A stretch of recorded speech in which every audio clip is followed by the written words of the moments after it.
नमस्कार जय साथियों, एक बार फिर से आप सबका बहुत बहुत स्वागत है।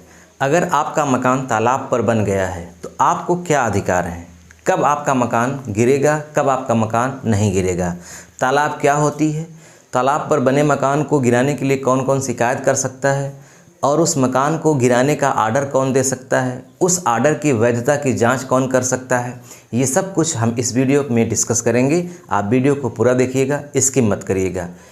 आपको डरने की ज़रूरत नहीं है अगर आपका मकान वैध रूप से बना है। कभी कभी होता ये है कि तालाब की ज़मीन होती है लेकिन उसको पाट लिया जाता है और वो उसका सीमा का निर्धारण नहीं हो पाता कि कहाँ से कहाँ तक की तालाब की ज़मीन है और लोग मकान बना लेते हैं। कभी कभी मकान तालाब पर नहीं होता लेकिन डराया जाता है कि मकान तालाब पर है और कभी कभी सचमुच तालाब पर होता है। तो इसके लिए तरीका ये है कि आप उस गाँव का नक्शा लीजिए और उस नक्शे में देखिए कि तालाब कहाँ पे है, किस जगह पर है और आपका मकान किस प्लाट में या किस खेत में बना हुआ है, कितने एरिया में फैला हुआ है। फिर उसके बाद उसको नापी करिए उसकी, यानी आप पहले मैप को नापिए, फिर उसके बाद व्यवहारिक प्रैक्टिकल जा कर के जहाँ आपकी ज़मीन है उसको नापिए, लेखपाल से मिलिए, क्लियर करिए। अगर आपका मकान तालाब पर नहीं है तो आपको किसी भी हाल में डरने की ज़रूरत नहीं है। अगर आर्डर आ भी जाता है मकान गिरने का तो आप स्टे ले सकते हैं। एसडीएम या तहसील में जा कर के आप जो आदेश आया है उसके खिलाफ आप अपील कर सकते हैं। तो चलिए स्टेप बाय स्टेप सारा कुछ देखते हैं। तो सबसे पहले हम देखते हैं तालाब की ज़मीन क्या होती है, किसको तालाब बोला जाता है। तो देखिए, जो तालाब की ज़मीन होती है इस पे जो अधिकार होता है वो होता है या तो ग्राम पंचायत का, ग्राम पंचायत की वो ज़मीन होगी, या वो ज़मीन राजस्व विभाग की होगी, या वो ज़मीन राज्य सरकार की होगी। कोई भी हो, किसी भी प्रकार की हो, वो है सरकारी ही। ठीक, ये सब कहने को है लेकिन होती सब एक ही है, यानी कि मुख्य रूप से राज्य सरकार की। तो ये ज़मीन राज्य सरकार की होती है और ये जल के स्रोत होती हैं, जल स्रोत। अब इसके उद्देश्य क्या है? जल स्रोत है, इसका मतलब ये है कि उस गांव में जल का स्रोत बना रहे, जो बरसात का पानी आए वो उस तालाब में रुके, फिर उसके बाद वो रिस करके ज़मीन के भीतर जाए और वहाँ का वाटर लेवल मेंटेन रहे। तो जल स्रोत बना रहे, सिंचाई हो, जब नहर न आए या पानी न बरसे या ट्यूबवेल ख़राब हो जाए तो उस तालाब के पानी से सिंचाई हो। इसके अलावा वो जो पानी है वो पशुओं के इस्तेमाल में आए, यानी पशु उसको पिए, पशुओं के इस्तेमाल में आए। कोई त्यौहार होता है, फेस्टिवल मनाया जाता है तो लोग वहाँ पर जा कर के पार्टी कर सकें, एंजॉय, क्योंकि वो सार्वजनिक है। जो तालाब है वो एक सार्वजनिक है, वो किसी की निजी संपत्ति नहीं होती है। और अगर तालाब में जल है तो भी वो किसी की निजी संपत्ति नहीं है, कोई उसका अतिक्रमण नहीं कर सकता। और अगर तालाब में पानी नहीं है, तालाब पूरी तरह से सूख गया है तो भी उसका कोई अतिक्रमण नहीं कर सकता। यहाँ तक कि अगर तालाब बिल्कुल भी नहीं समझ में आ रहा है, दिख भी नहीं रहा है, फिर भी उसका कोई अतिक्रमण नहीं कर सकता। अगर करता है तो वो अवैध कब्जा माना जाएगा, फिर उसके खिलाफ कार्रवाई होगी।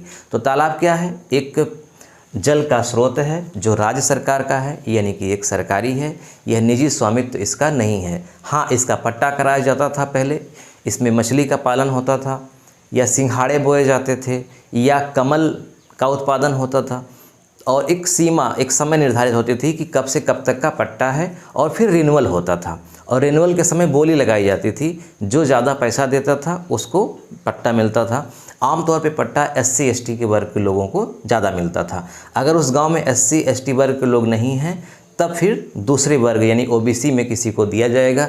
अगर वो भी नहीं है तब जा कर के जनरल में, यानी प्रथम वरीयता SC ST, फिर OBC, फिर सामान्य वर्ग के लोगों को पट्टा कराया जाता था। लेकिन पट्टा कराने का उद्देश्य ये नहीं था कि जो पट्टाधारी हैं वो वहीं पे मकान बना लेंगे या वहीं पे उनका निजी निवास हो जाएगा, ऐसा कुछ नहीं है।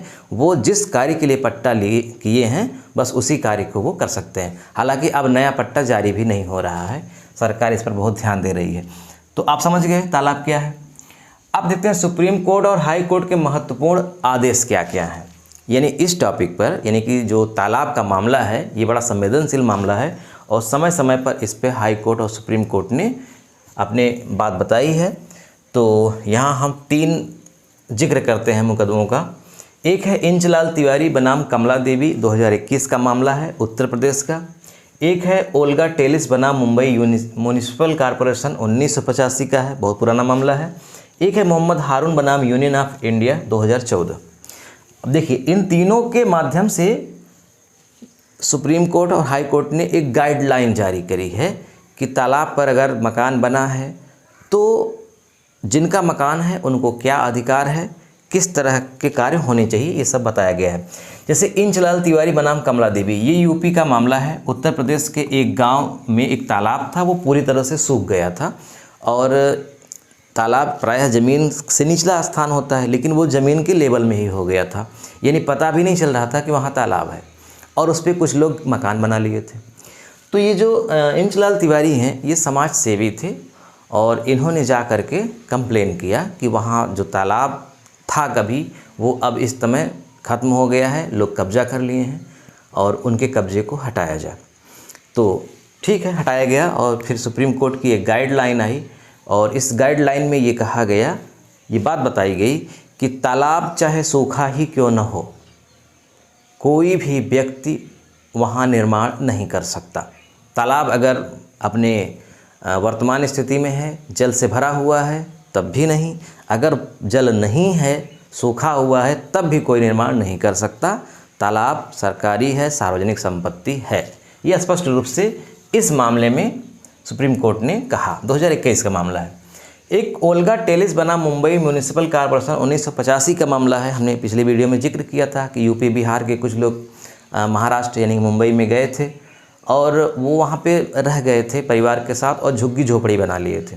उनकी झुग्गी झोपड़ियों को हटाने के लिए वहाँ की म्यूनिसिपल कॉरपोरेशन ने बुलडोज़र कार्रवाई की थी। तो वहाँ पे जो ओल्गा टेलिस नाम के व्यक्ति थे, ये भी समाज सेवी थे।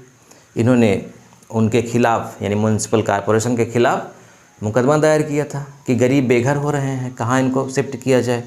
तो उस समय भी गाइडलाइन आई थी। उस समय गाइडलाइन ये आई थी कि उनको सुनवाई का अधिकार, राइट टू हियरिंग, उनको सुनवाई का अधिकार दिया जाए, यानी वो अपनी पूरी बात बता सकें। आप ऐसे ही उनको वहाँ से बेघर मत कर दीजिए। तो ये सब कानून ही है एक तरह से। सुप्रीम कोर्ट के जो आर्डर होते हैं, गाइडलाइन होती है, वो कानून का ही काम करती है। अब यहाँ पे जो गाइडलाइन ये है, लोगों के लिए है, आम आदमी के लिए है, उस गांव के निवासियों के लिए है और उनको कहा गया है कि आप तालाब पर कब्जा नहीं करेंगे, चाहे तालाब सूखा ही हो। इस मामले में, कमला देवी वाले में, और इसमें उनको अधिकार दिया गया आम आदमी को, यानी जिनका मकान बना हुआ है सरकारी ज़मीन पर या तालाब की ज़मीन पर या कहीं भी, तो उनको भी सुनवाई का अधिकार होना चाहिए। उनकी पूरी बात सुननी चाहिए कि वो वहाँ पे क्यों बसे, क्या कारण है, क्या उनको बेवकूफ़ बनाकर वहाँ बसाया गया, किसी ने उनसे पैसा ले लिया उस ज़मीन का, ये सारी बात सुनने का अधिकार है, वो व्यक्ति बता सकता है। फिर मोहम्मद हारून बनाम यूनियन ऑफ इंडिया, ये है मामला उत्तर प्रदेश का। बताया ना, मुजफ्फरनगर में जो दंगा हुआ था, उस दंगे के कारण अपना घर द्वार छोड़ करके लोग टेंट में रह रहे थे, रिफ्यूजी कैंप जिसको कह सकते हैं। हालांकि रिफ्यूजी कैंप का मतलब होता है जो बाहर से लोग आकर के बसते हैं, यहाँ के लोकल ही लोग थे, तो राहत कैंप कह सकते हैं, जहाँ सिक्योरिटी थी, लोग आराम से वहाँ रह रहे थे। लेकिन कुछ समय के बाद फिर उनको वहाँ से हटाया जाने लगा। तो मोहम्मद हारून नाम के व्यक्ति उनकी ओर से गए और बोले कि सरकार गलत कर रही है, इन लोगों को डर है कि घर अपने जाएंगे तो मारे जाएंगे, इनको घर क्यों भेजा जा रहा है। तो सरकार ने दलील दिया कि ये अवैध निर्माण है, यहाँ पे कब तक यहाँ रहेंगे, ये तो अस्थायी था। तो यहाँ पर मानवता और कानून दोनों की बात की गई। गाइडलाइन, यहाँ मानवता का उदाहरण दिया गया। कोर्ट ने कहा कि मानवीय रूप से ये गलत है। अगर उनको घर अपने जाने में डर है, उनको जान माल की क्षति है, तो अनुच्छेद 14 और अनुच्छेद 21 का ये उल्लंघन है मौलिक अधिकारों का। तो उनको उचित वातावरण पहले सरकार मुहैया कराए, यानी उनके सुरक्षा की गारंटी पहले ले, फिर वहाँ से उजाड़े। यानी इन तीनों के माध्यम से ये गाइडलाइन है कि कोई भी व्यक्ति जानबूझकर या अनजाने में सरकारी ज़मीन का अतिक्रमण न करे, पहला। दूसरा, यदि वो अतिक्रमण किया है जानबूझकर या अनजाने में, तो सरकार उसके मकान को या संपत्ति को हटाने से पहले उसकी पूरी बात सुने। तीसरा, अगर व्यक्ति को जीवन का ही डर है कि उसका जीवन ही समाप्त हो जाएगा वहाँ से हटने के बाद, तो सरकार पहले उसकी सुरक्षा की जिम्मेदारी ले, फिर वहाँ से उसको हटाए। ये 3 मुख्य बातें इन तीनों मामलों से निकलती हैं। चलिए अब आगे बढ़ते हैं। तालाब पर घर बना लिया, अब क्या करें। अब यहाँ पे 2 देखिए स्थितियाँ होती हैं। एक स्थिति होती है कि तत्काल घर बना, तत्काल घर, जैसे कोई जानबूझ के तालाब की ज़मीन पे घर बना रहा है और लोग जागरूक हैं और वो जाकर के कंप्लेन कर दिए तहसील में, एसडीएम के पास कि फला व्यक्ति तालाब पर घर बना रहा है। तो इंक्वायरी आएगी और देखेंगे कि तत्काल घर बन रहा है या बन चुका है।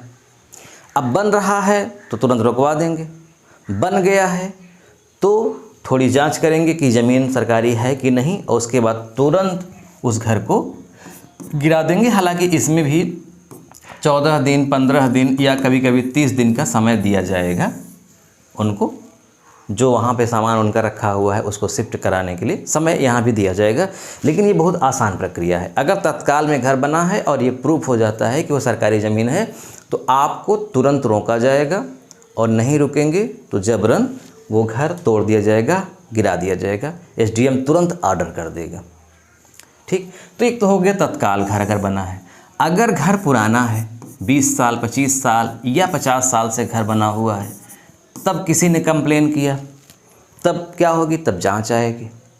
जांच में यदि सही पाया जाता है कि हाँ वो सरकारी ज़मीन पर यानी कि तालाब पर बना है, तब आपको सबसे पहले क्या किया जाएगा, एक नोटिस दी जाएगी।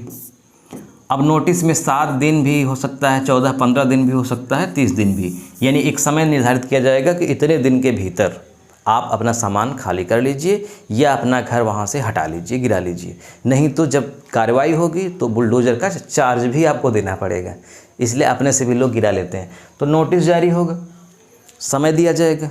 अब इसके बीच में उसको समय मिलेगा कि वो अगर उसको लगता है कि उसका अवैध निर्माण नहीं है तो अपने कागजात पेश करें, और अगर कागजात उसका सही पाया जाता है, अवैध निर्माण नहीं है, तो नहीं गिरेगा, अन्यथा गिरा दिया जाएगा। और ये आर्डर एसडीएम के यहाँ से भी आ सकता है, डीएम के यहाँ से भी आ सकता है, और हाई कोर्ट से भी आ सकता है।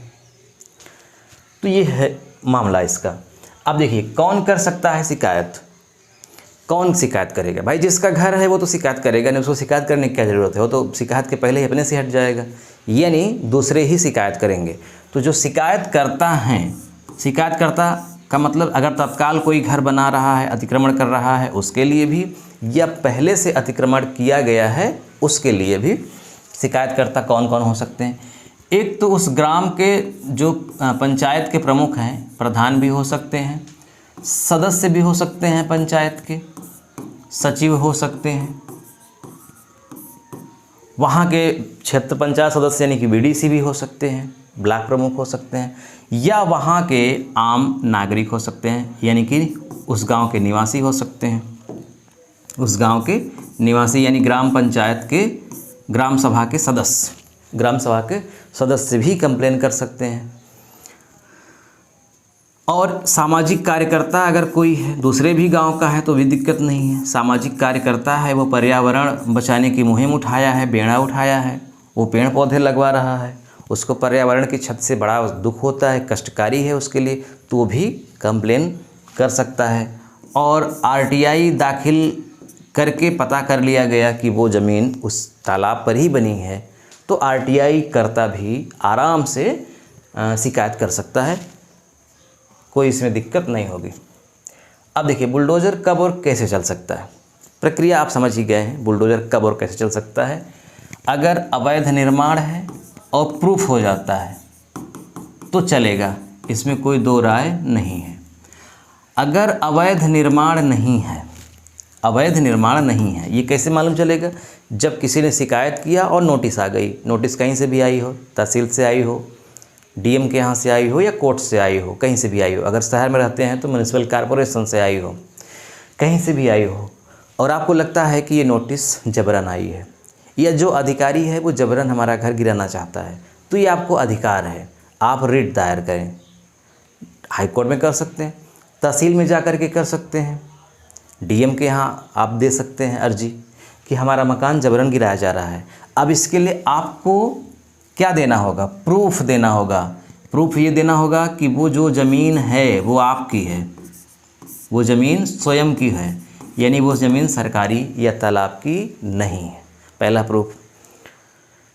इसके अलावा कितने समय से बना है और जब बन रहा था उस समय वहाँ के प्रधान कौन थे, कौन कौन से लोग थे, तो उनका भी एक बयान दर्ज होगा कि हाँ हम थे, इतने लोग थे, ग्राम पंचायत के ये सदस्य थे, पूछ करके ऐसे से करके, ये सारा वहाँ का बिजली बिल है ना, वहाँ का जो बोरवेल हुआ है या कोई सरकारी आवास बना है उसका प्रमाण पत्र, ये सारी चीज़ें जितने डॉक्यूमेंट्स हो सकते हैं, खतौनी में उस ज़मीन का नामकरण, नक्शा, अगर पट्टा हुआ है तो पट्टे का प्रमाण पत्र, ये जितने भी कागजात हैं वो सब ले करके आप हाजिर हो सकते हैं।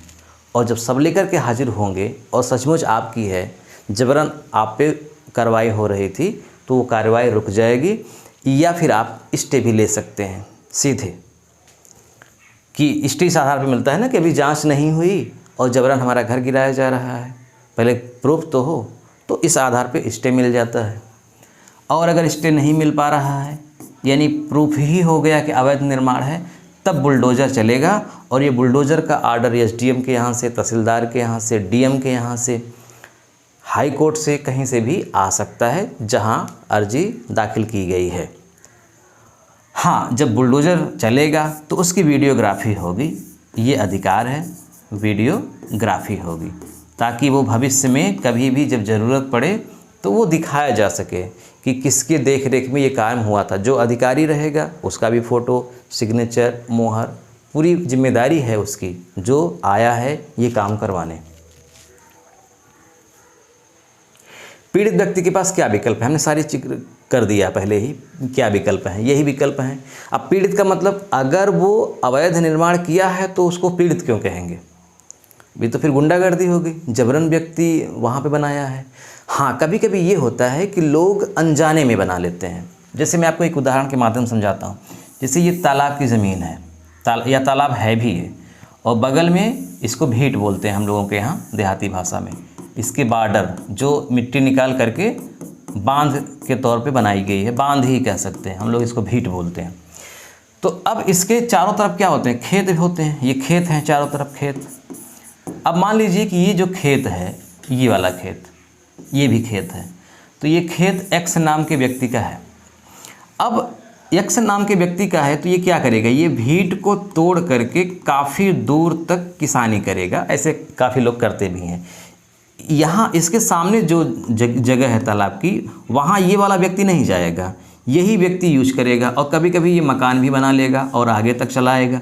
या फिर ये करेगा कि ये जो एक्स नाम का व्यक्ति है ये अपनी ज़मीन ही बेच देगा, ये पूरी ज़मीन बेच देगा या थोड़ी ज़मीन बेच देगा किसी को। अब जो खरीदने वाला है वो हो सकता है उतना जागरूक ना हो। जैसे पुराने ज़माने में नेट का ज़माना नहीं था कि लोग खतौनी निकाल लें, नक्शा निकाल लें, पढ़े लिखे भी कम होते थे, आमतौर पे छोटे तबके के लोग, गरीब लोग, और बड़े लोगों का कब्जा होता था। तो वो ये दिखा करके कि देखिए हम यहाँ पे बो जोत रहे हैं तो ये पूरी ज़मीन हमारी है ना, तो मैं यहाँ से प्लाटिंग कर रहा हूँ, आप इसको ले लीजिए, या कि ये मेरा खेत है इसको ले लीजिए। अब वो व्यक्ति ले लेगा, रजिस्ट्री भी हो गई है, उसको तो क्लियर है ना कि रजिस्ट्री हुई है। अब बाद में मामला ये चला कि जब इसकी नाप हुई, या कुछ साल के बाद जब इसकी नाप हुई, तो पता चला कि नहीं, इसकी आधी ज़मीन तो तालाब की थी, या पूरी की पूरी ज़मीन ही तालाब पर थी। तो अब वो व्यक्ति क्या करे? ये तो पीड़ित ही माना जाएगा। अज्ञान था, अनजान था, इसको पता नहीं था और इसने खरीद लिया। तो इस हाल में भले इसका अवैध निर्माण है, लेकिन हम तो इसको पीड़ित ही कहेंगे, क्योंकि वो बेचारा था, अनजान था, खरीदा, बेचा इन्होंने। यदि इस पर कार्रवाई होती है तो ये मेरी राय है स्वयं की कि ये एक्स नाम के व्यक्ति पर भी कार्रवाई होनी चाहिए। हो सकता है ये एक्स नाम का व्यक्ति जागरूक रहा हो, पढ़ा लिखा रहा हो, जानता हो, और उसने ये काम किया हो इस अनजान, पीड़ित, गरीब, अशिक्षित व्यक्ति पर। तो इनके खिलाफ भी कार्रवाई होनी चाहिए कि आपने ये ज़मीन सबसे पहले क्यों हड़पी। कार्रवाई इसलिए भी होनी चाहिए क्योंकि ये प्रूफ भी है। जब ये रजिस्ट्री करवाएंगे तो 2 गवाह भी होंगे कि वो बताएंगे कि हाँ इनकी ज़मीन यहाँ तक थी, ये बता करके लिए थे। तो कार्रवाई सबसे पहले इन पर होनी चाहिए। और इन पर भी हो कि आप अनजान क्यों थे, आप पता क्यों नहीं लगाए, ये आपका भी तो आपकी भी तो लापरवाही है भाई। आप क्यों अनजान थे, आप पूछते किसी से, पता करते, तहसील में जाते। तो लापरवाही है, अज्ञानता है, जो भी है, लेकिन मुझे लगता है कि कार्रवाई दोनों पे होनी चाहिए। तो यहाँ पे मैं क्या कह रहा हूँ कि पीड़ित व्यक्ति के पास क्या विकल्प है। पीड़ित व्यक्ति के पास विकल्प यही है, अगर धोखे से उसने बनाया है तो ये प्रूफ करे कि हमने धोखे से बनाया है, और अगर उसके पास कोई और विकल्प नहीं है, और विकल्प यानी उसकी कहीं और ज़मीन नहीं है, कहीं और मकान नहीं है, तो सरकार, सुप्रीम कोर्ट, हाई कोर्ट की गाइडलाइन के अनुसार सरकार को पहले इसके पुनर्वास की व्यवस्था करनी चाहिए, यानी इसको कहीं और ज़मीन देनी चाहिए घर बनाने के लिए, तब इस पर बुलडोज़र चलना चाहिए। हाँ, अगर इसके पास खूब ज़मीन है, जगह है, घर है, तो फिर विकल्प के तौर पे इसे कुछ देने की आवश्यकता नहीं है, सीधे इस पर कार्रवाई होनी चाहिए, और कार्रवाई इन पर भी होनी चाहिए। और अगर इस व्यक्ति को लगता है कि उसका मकान सही ज़मीन पे है, तो उसके सारे अधिकार तो जीवित हैं ही, वो जाके गुहार लगाए, अपील दाखिल करें और सारे कागजात दिखाए, और सही पाया जाता है तो स्टे होगा या रोक लग जाएगी। ठीक है, चलिए आज का वीडियो बस यहीं तक। मुझे पूरा भरोसा है कि पूरी बात आप समझ गए कि तालाब पर बना हुआ घर कब गिरेगा और कब नहीं गिरेगा। वीडियो देखने के लिए आपका बहुत बहुत धन्यवाद। मैं चाहता हूं कि इस वीडियो का लिंक अपने दोस्तों में, मित्रों में आप ज़रूर शेयर करिए, और आप किस टॉपिक पर वीडियो चाहते हैं, क्या जानना चाहते हैं, आप ये भी कमेंट में लिखिए, ताकि हमको आइडिया हो कि आपकी क्या जिज्ञासा है जानने की। मिलते हैं नेक्स्ट वीडियो में। नमस्कार।